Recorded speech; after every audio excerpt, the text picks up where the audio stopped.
সাবেক প্রধানমন্ত্রী বেগম খালেদা জিয়ার মৃত্যুতে স্তব্ধ ফেনী।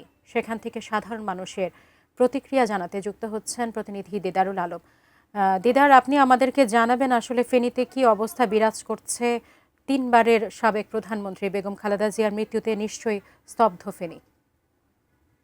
ফেনীতে যে পরিমাণ কালো পতাকা এবং কালো ব্যাজ, এরকম কালো পতাকা এবং কালো ব্যাজ ধারণ করার চিত্র কিন্তু আসলে কেউ দেখেনি। আমরা যেটা গত কাল থেকে আমরা দেখছি এবং এখন পর্যন্ত এক প্রকার আসলে ফেনী জেলা নিস্তব্ধ হয়ে আছে। আমরা আসলে একটু সাধারণ মানুষের কাছে জানার চেষ্টা করব যে খালেদা জিয়াকে হারিয়ে আসলে এখানকার যে সাধারণ মানুষ এবং এই ফেনীর যে মানুষ তারা আসলে কি ভাবছে।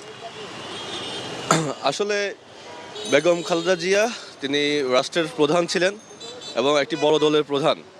এই দুটি পরিচয়ের বাইরে তো তিনি ফেনীর মেয়ে।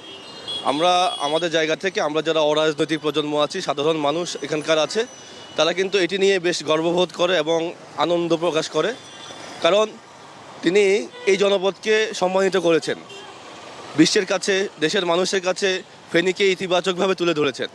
তাই ফেনীবাসী আসলে এমন মানুষকে হারিয়েছে, এই মানুষটা তো আসলে আর আজ সৃষ্টি হবে না। বেগম জিয়া সৃষ্টি হবেন না। বেগম জিয়া রাজনৈতিক পরিচয় আছেন, বাট এর বাইরে গিয়ে তিনি যেভাবে সাধারণ মানুষের কথা বলেছেন, বিশেষ করে ওনার বাংলাদেশ প্রেম এবং ওনার যেই বাংলাদেশকে নিয়ে ওনার যে আপোষহীনতা, এটি কিন্তু আমরা সাধারণ জায়গা থেকে, রাজনীতির ঊর্ধ্বে থেকে আমরা কিন্তু এই বিষয়টাকে খুবই সম্মান করি। এবং তিনি স্বজনহারা হয়ে এই দেশের মানুষের কাছে পড়েছিলেন, শেষ পর্যন্ত তিনি এই দেশেই ছিলেন। এটি একটি দৃষ্টান্ত তিনি স্থাপন করে দিয়ে গেছেন। তো আমরা আজ আসলে আমাদের শোকের কোনো ভাষা নেই।